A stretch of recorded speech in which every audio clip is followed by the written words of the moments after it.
Welcome to the Scene Weekly podcast, where two part-time cinematics give their best mid-level takes on all things on screens. This week's episode is focused on a somewhat popular, and I think Martin Scorsese's favorite film, or one of, in the original Avengers 2012, based on the 1961 comic book. But come join us, Jonathan and Steven, for hopefully we'll see you sometime in the next few weeks here, but for less plot chatter and more film banter. We are Scene Weekly. And you look like you have like a Zoom background now. No. Is that you? This is me, man. This is all me. Yeah. This is the your the art. digs. My art, I don't see a clock on the wall that's maybe still wrong. Clock is gone, man. The clock is in the trash. Great. I'm so when happy. the clock stops working, I'm moving forward with my time. You know, my timeline is going in a different direction. We're not static. Wherever you are, there you are. Exactly. Living in the present moment, always. You know, taking that in. You seem like the type that, for better or for worse, always is in the moment. That's great. Try to be. You know. Don't really fret too much about the past. Don't fret too much about the future. And just kind of that only leaves one other time.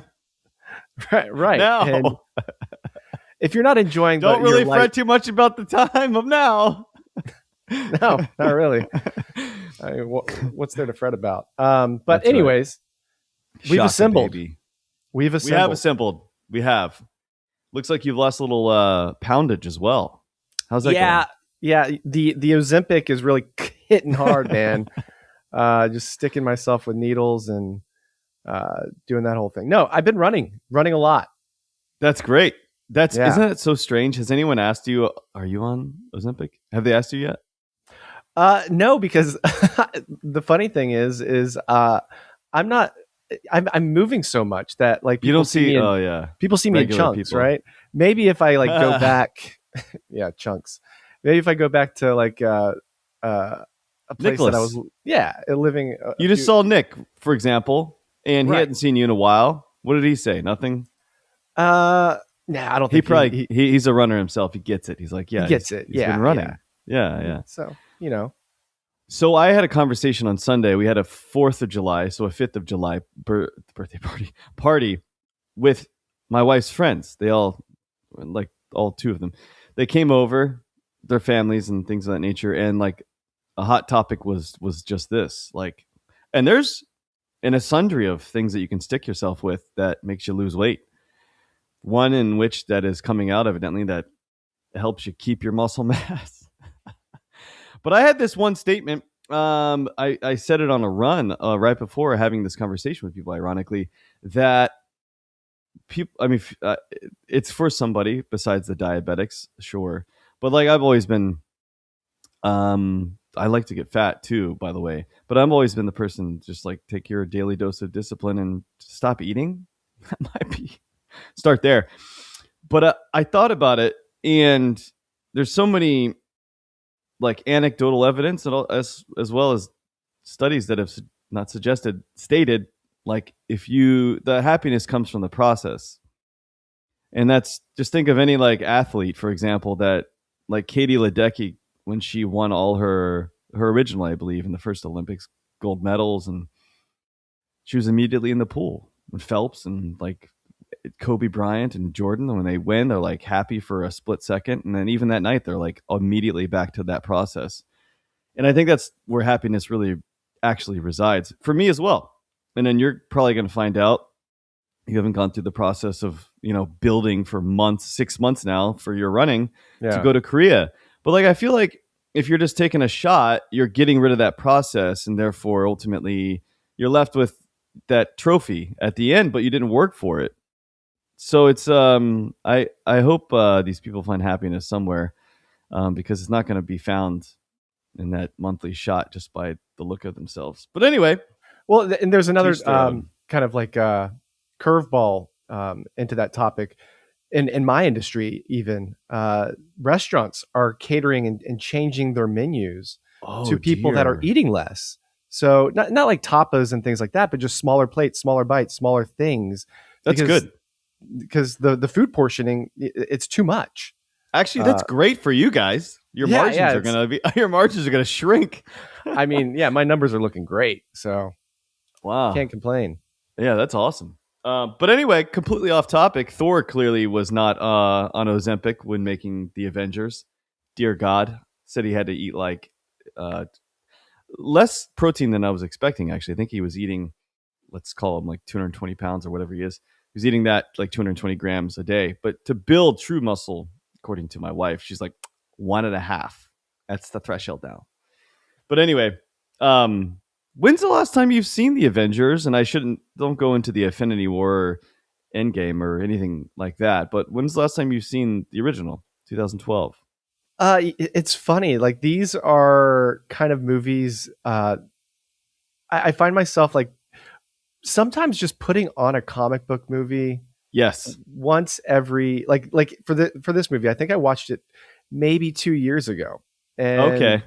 It's not always going to be the Avengers. Sometimes it's going to be like the first Captain America. Yep. Or maybe a Black Panther, something like that. But like one of these Marvel movies where like I know what I'm getting going in. There's going to be some flashy color action sequence. Yep. And I can kind of just turn off my brain and watch the movie. It's lovely. Like, I can't say other than I rewatched pretty much all the Avengers, and I'm on Infinity War now, the 4 major Avengers. And so I went to Age of Ultron after this, and I was like, oh, they can make some duds. Or they have. But like, that's the only movie I can think of in the entire universe. I'm like, yeah, the movie sucked. Like, I didn't actually enjoy it. I was just bored, and it's shocking that they can make a terrible Avengers. But all of the other ones, including like all the insert man, whatever it might be, like all of it, or woman, they're all fantastic for that reason. You can shut off your brain, and if you're looking for something that's not like a Memento, you don't have to really think about things, and you want to be happy with life, Avengers is that. I'm not much of a hater, and I think maybe the haters on this, not even genre, I mean, it's like revolutionized film. Maybe there's so much money being provided in moviegoers to these movies that, you know, the movies then copied the playbook basically that they created. And there's a lot of movies out there, not just Marvel, but generic, if you will. But like, even then, you can still find other good movies like The Odyssey coming out July 16th. Fantastic. I haven't seen it, but we are going to go just check it out. So anyway, I love, and will still, and probably always love, the Marvel flicks. They're very different than any DC flick. Like I don't want to watch the Batman, for example, or the Dark Knight, or Batman Begins, Dark Knight trilogy on even a yearly basis. But I could put on a Marvel flick every year and watch one every year and be okay with that for life. Whereas, like, you know, I don't want to get taken to the darkness that Batman Begins takes me every year. But you're not a Guardians of the Galaxy fan, really, right?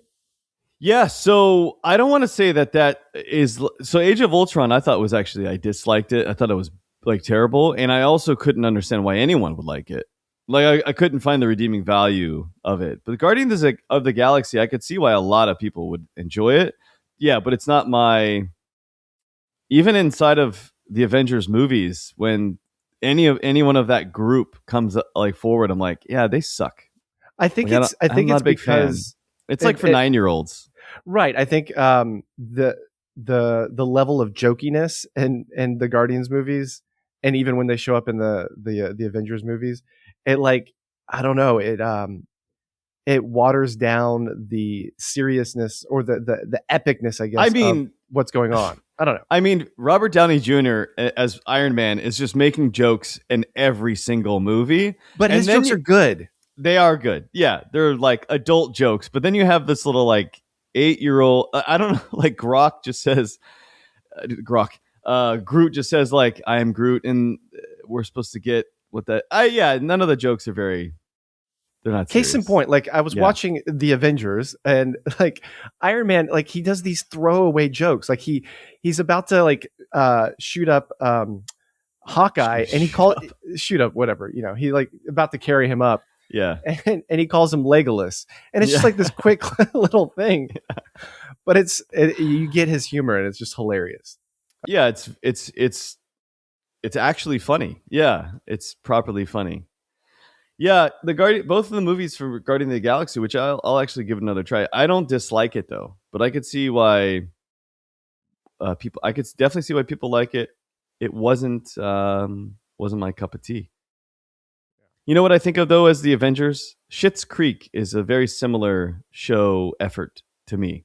You could put it on, it could be in the background, and you'll catch like a joke here and there, and you'd be like, "Oh, that was really funny." But it's like you don't have to sit there and watch the whole episode. That's how the Avengers is Okay. to me. Yeah, you're not like literally this watch was done over the course of I think 3 nights. Yeah, it doesn't make a difference, right?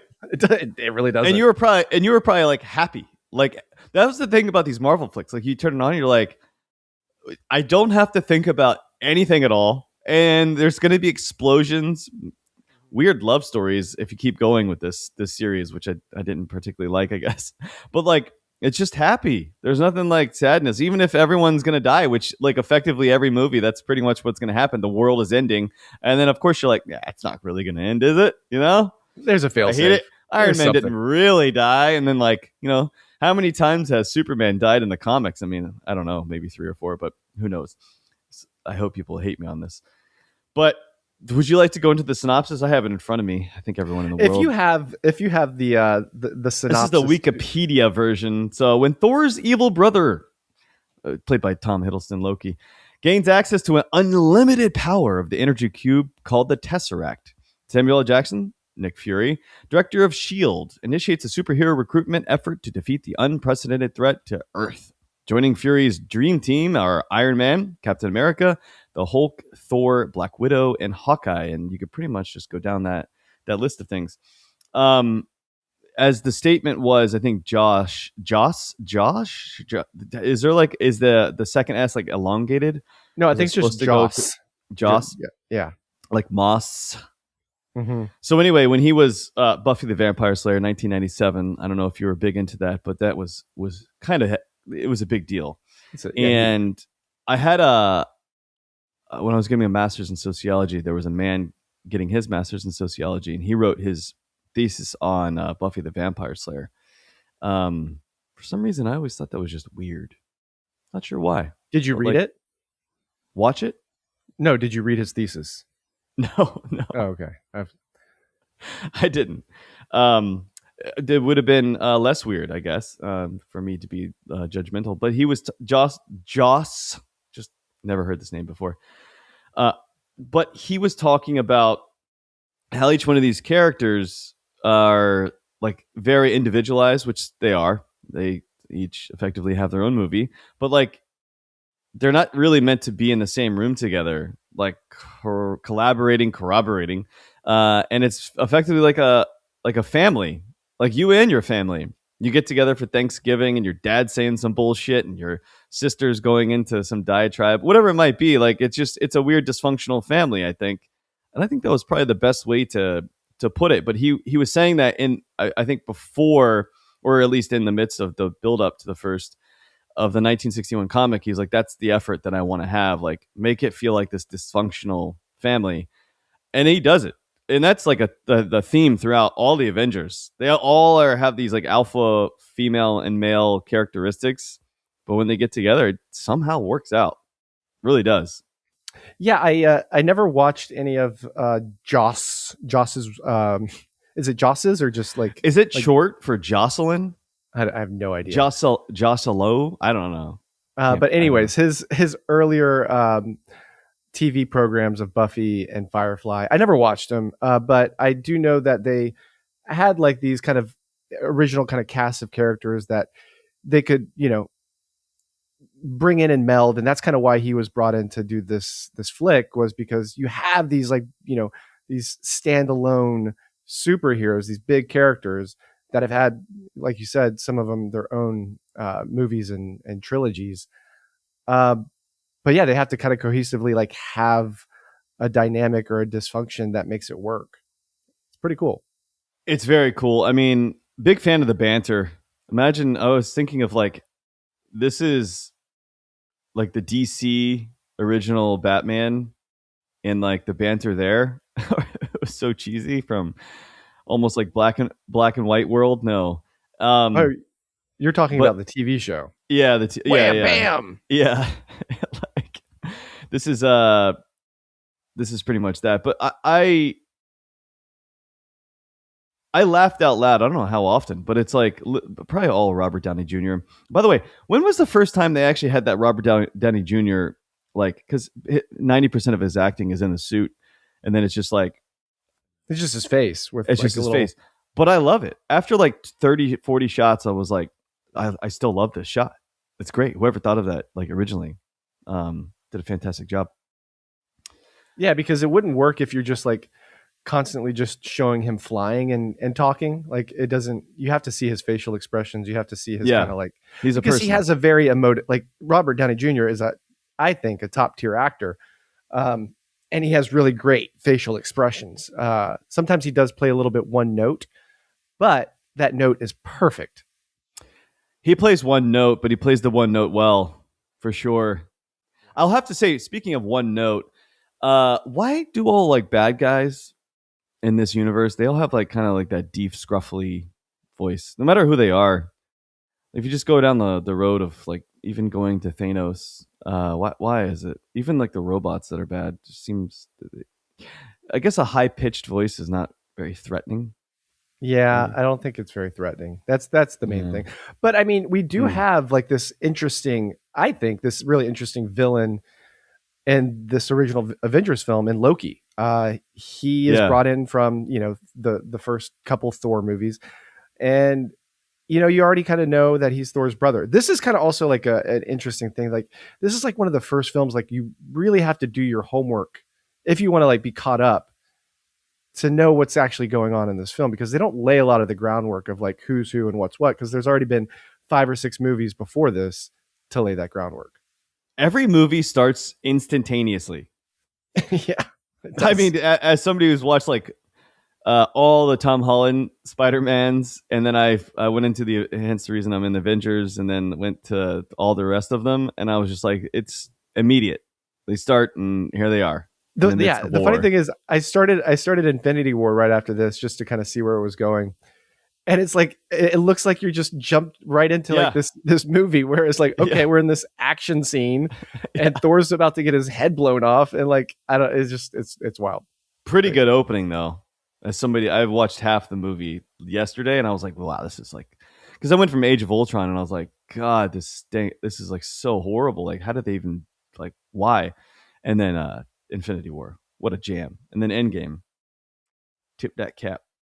I will have to say though, I'm getting jumping to the punch here. There's not a whole lot to say other than you just go have some fun with this movie. But puny God is definitely the best quote of any of these movies, including all of the Marvel flicks. What Hulk says under his breath to Loki, yeah.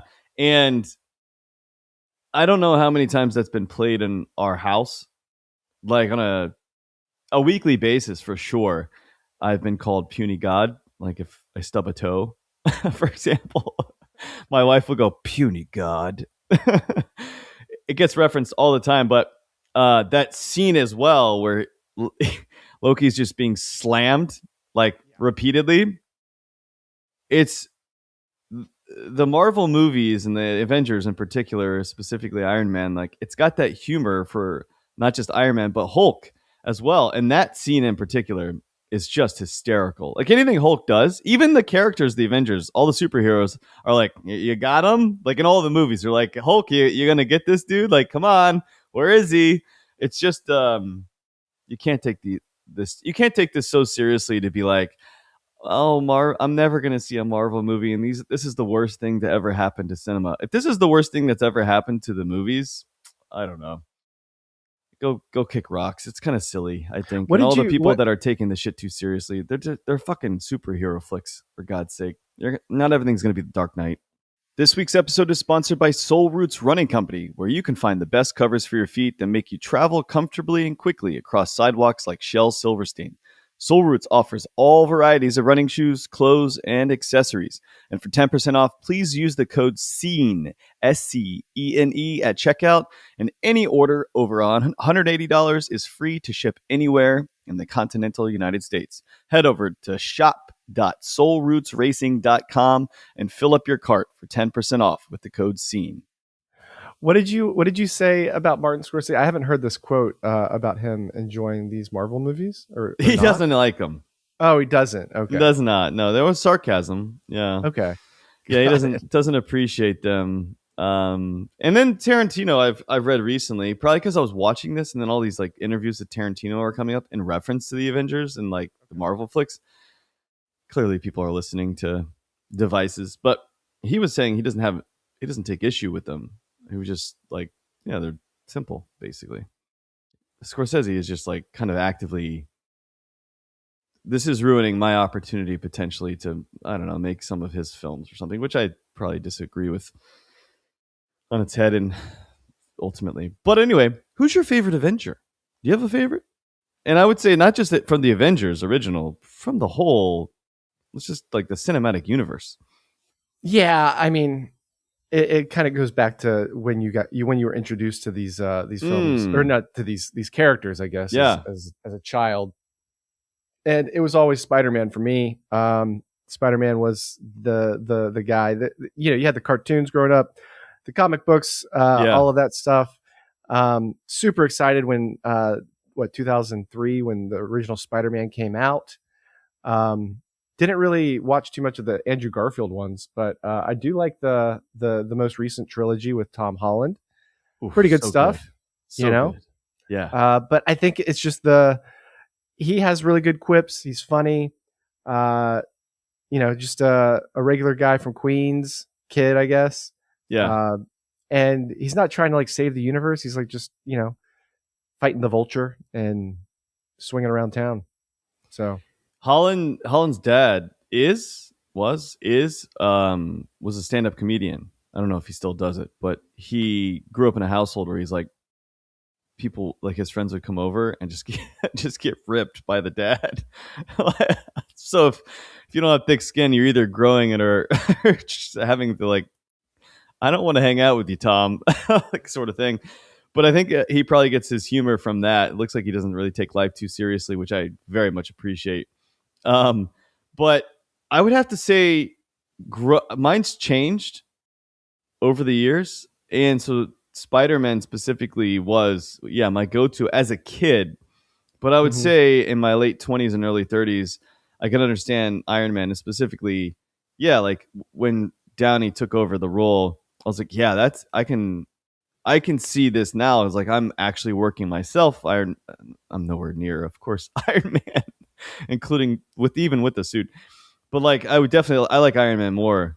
Like he's got just everything pretty much, where I don't want to be a kid again. So I don't want to be Spider-Man.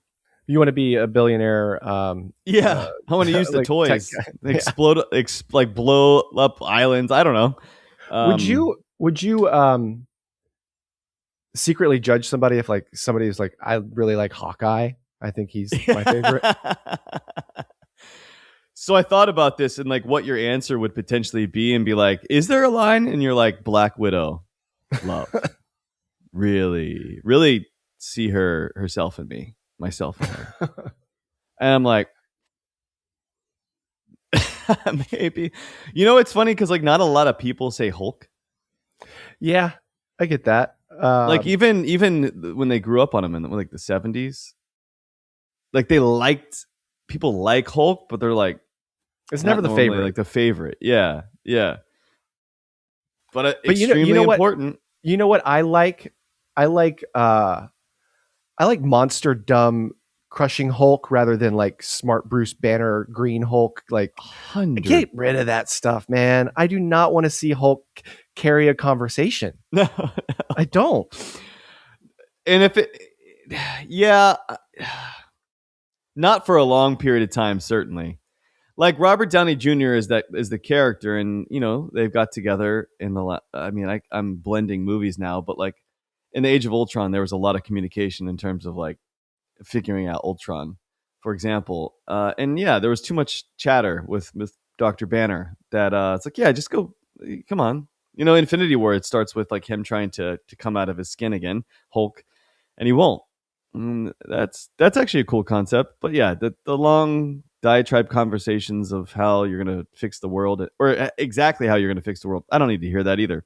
Yeah, I want to just see him like punching people in the face like Thanos in Infinity War, and throwing people around. It's more fun. Exactly. That's what these movies are about. Yeah. Puny God. I also think in this movie, the original Avengers, Captain America was kind of weak. Like, he didn't do much. Yeah. Right? I like the Captain America movies, especially like Civil War. It's probably got to be like top 5 in the whole universe, or somewhere around there. But I've never really liked Captain America.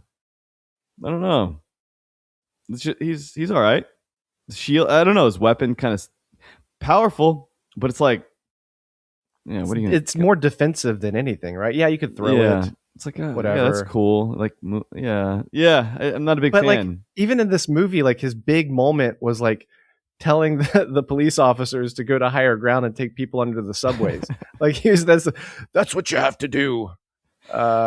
I mean, in all the movies, he kind of has one of those moments, even in Age of Ultron, for example, like they're making fun of him for saying language early on in the movie. He says language at the very beginning, and the whole movie they're making fun of him. They're like, oh, can't say it around about Cap. Don't say that. Don't say like butt face or something. So anyway, I think they're making fun of him. Yeah, I'm not a big fan, but he did start off as a puny little kid, right?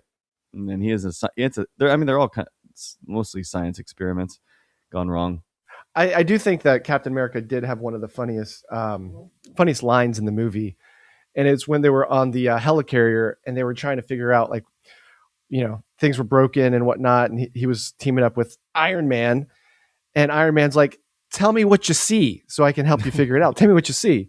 And, Captain America's from 1940. He just got thrown into this world, and he says, "Well, it appears to be electrical." I don't remember that, or probably picked up on that. That's great. Oh my God. See, I have to go back. I'll have to go back next year and watch this. That's the greatest thing about these movies. You turn off your brain. You go to the kitchen. You grill some onions. You come back. You miss something. You watch it. 6 months later. There's probably not half, but definitely 25% of the movie that I either didn't hear because I was just like, I looked at my phone, which I wouldn't normally do, but like, wrote something down, maybe like a list to go to the store tomorrow. Yeah, like at this time when we were watching this movie, my wife's like cooking food, and then I was cooking food, not even looking at the screen, for example. So yeah, it's one of those, but still enjoyable. Like, you didn't miss anything. You can come back. You could skip a whole movie, be halfway into Age of Ultron, and be like, yeah, I know what's going on. Like, Hulk's angry again, and then like they're trying to figure out something. What's the something? And if you can't figure it out within a minute, you're probably fairly, dim. But it's easy. It's very simple, which I think there's definitely a even denominator that's bringing $1.5 billion into the box office for these. Is that how much this movie made? Yeah. It's crazy. 1.5. Why would you not continue? Like, James Cameron was like, I get the question a lot about. I'm good. I got Avatar. Why are they making pumping it out? Why are you making more of these? It's like, what? And then like even the Fast and Furious movies, Ludacris is like, I get the question all the time too. Why are you making these? What do you mean? Why are we making these? It's $1 billion like film every single time. Like, of course we're gonna make this. I mean, I actually agree. Like, from all perspectives, if I'm an actor, like Scarlett Johansson, Samuel L. Jackson, and Robert Downey Jr. are like 3 of the top 7 ever, like movie stars in terms of money they've brought in because of this whole universe. That's crazy. So like, like, can you want to take care of you and your family and their families and their families for forever? Yeah, I'll do like 6 or 7 of these. I'd be like, hell fucking yeah. Of course. I mean, Robert Downey Jr. is coming back as a villain in a different character in the next one. So like, he's like Doctor Doom. What is going on? How does this work? I actually looked. I've seen this, and then I didn't believe it because I was like, I don't, AI now. Everything is just fake. And then I looked up because the end of this year they're coming out with a new Avengers, and he's Doctor Doom in like December 31st. I think the movie comes out, or Christmas Day or something like that. Yeah, this year. How is this possible? Does he have like a? Is he complete? Yeah, he's gonna get. He wants that bag. He wants that bag, man. But you can do Oppenheimer, and then you could switch over. So look, I mean, Tropic Thunder. He's been in some outstanding movies where he actually, not to say he's not acting as Iron Man or Doctor Doom, but like he actually is acting. And Samuel Jackson has got Pulp Fiction, and I don't and Star Wars ones, like outrageously great. And Scarlett Johansson. I mean, they all have something to like turn back to a little bit. Tom Holland. I'm glad he's got the Odyssey because like he was like really heavy into the Spider-Man. So I'm glad to see him in something else. But anyway, I don't know how this works. Doctor Doom. You have the same person doing it. It's ever since they could expand it into being alternate universes and alternate timelines or whatever, they can just pick and grab and I guess go from whatever they want to do. I don't know how it's going to work because I think I don't know. They could have cast somebody else as Doctor Doom. I'm good with. Yeah. I mean, yeah. I'm good with Robert Downey Jr. Just stay in as Iron Man. You're dead. You saved everything. Let's leave it at that. I don't know. Yeah, nobody dies in these movies. Yeah, Agent Coulson they die dies, in the movies, right? They die in movies, but they're not actually dead. You can bring them back. But this is the end, though, right? For the Avengers. I mean, 2026 and then 2027 is the last movie for the character set, correct? I mean, we think. Who knows, right? And then it gets like $3 billion. You're like, Iron Man's back. He's never in a died. walker. Yeah. I mean, yeah. Fun movies. I'm still watching them. I'm trying to figure out, and I made a list of like fun movies like these, not necessarily superhero flicks, but those movies you get to the end of it and you're like, that was a good payout. I feel good about life. Like the good person won. Like A Time to Kill, even though it's like it could be horrendous at times. And at the end, like Dead Poet Society. It started with that actually, Dead Poet Society. But big fan. Just want to be happy. I have a fun fact for you. What is that? If you like to hear it. So fun fact for you. Some firm in Manhattan. I don't know which one. Didn't really look it up, but they did an analysis of the projected cost damage of Manhattan in this film. That's great. With damage, restructuring, rebuilding, cleanup, loss of revenue and business, all of those things. That's big. Yeah. And I think it totaled up to $160 billion.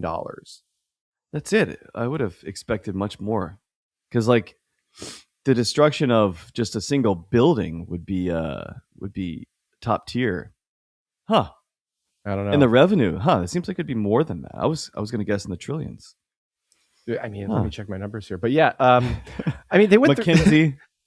I mean, some of these things, like I think, like I mean, they tore up Penn Station, right? Like it just went to shreds. Like that is like, I don't know, priceless, right? Like that's kind of like a thing you don't want to lose. It just got rebuilt or is still being rebuilt. But like, I mean, it's pretty nice now, other than people like getting stabbed there, but otherwise pretty nice.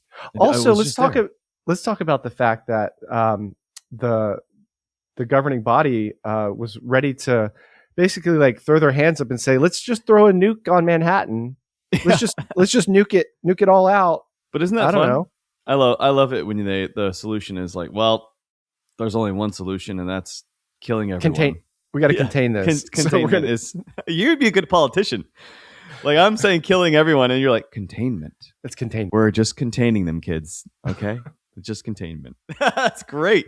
That's what the story you're telling yourself in your brain. Yeah, contagion.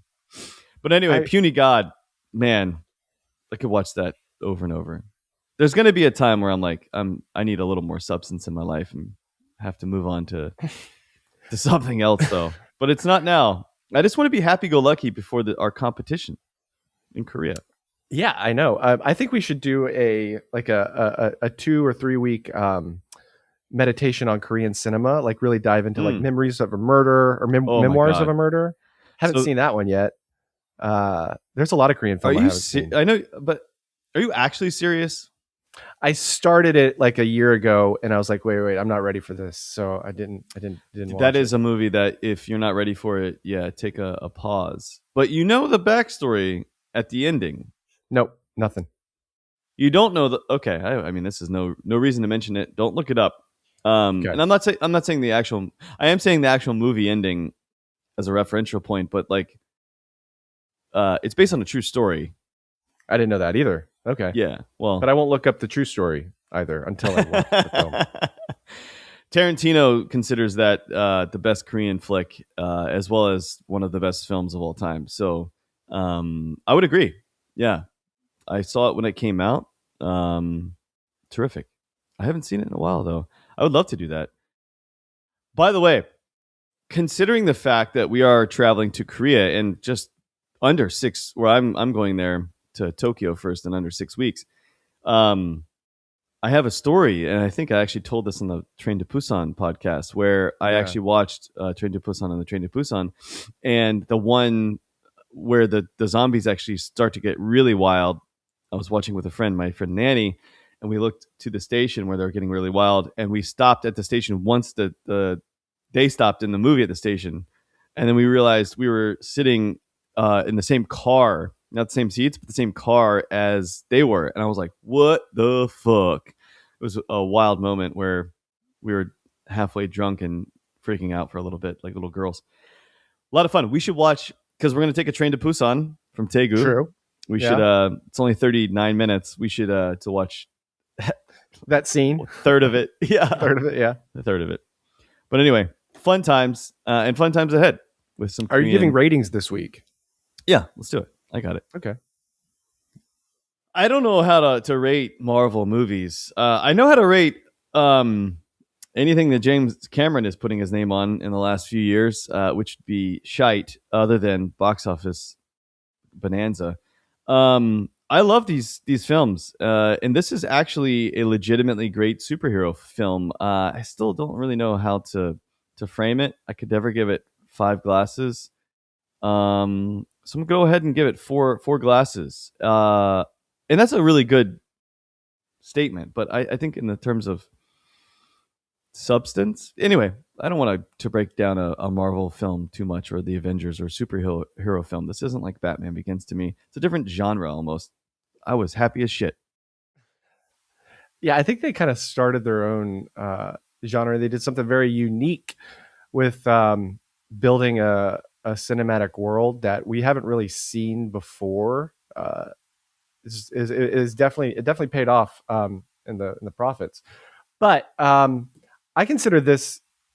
I haven't watched the most recent or whatever Avengers movies or Infinity War or Endgame. Wait, you haven't seen either? No, I've seen them just recently. Oh, okay. Recently. I got it. Yeah. I don't know. I'm kind of going out on a limb here, and I think this might be the best one. Like movie wise, like thematically, character writing, shots. Like some of the shots were legitimately good. So I know what you're thinking. Continue watching the next two, because I remember getting to the end of Infinity War and I was like, dude, there's no other Avenger, like the Marvel movie. This is the best Marvel movie. And then I watched Endgame. At the end of Endgame, I was like, okay, like this is amazing. But keep watching, and then maybe we'll have another conversation. Yeah. I'm giving 3.5 glasses. Solid film. Fun time at the movies. We can't do a 3.75 glasses. That's true. So flip a coin. I just bump it up to 4. Let's do it. Bump it up. Bump it up. Puny God. As Tahir would say, yes. Bump it up. That was probably the top 3 Like, still to this day, top 3 hardest I've ever laughed in my life. Oh, around the campfire? I thought, was that not, that was funny too, but the I believe you said it in a hotel room was the bump it up. Yeah. Anyway. Yeah. Till next time. Good luck and Godspeed.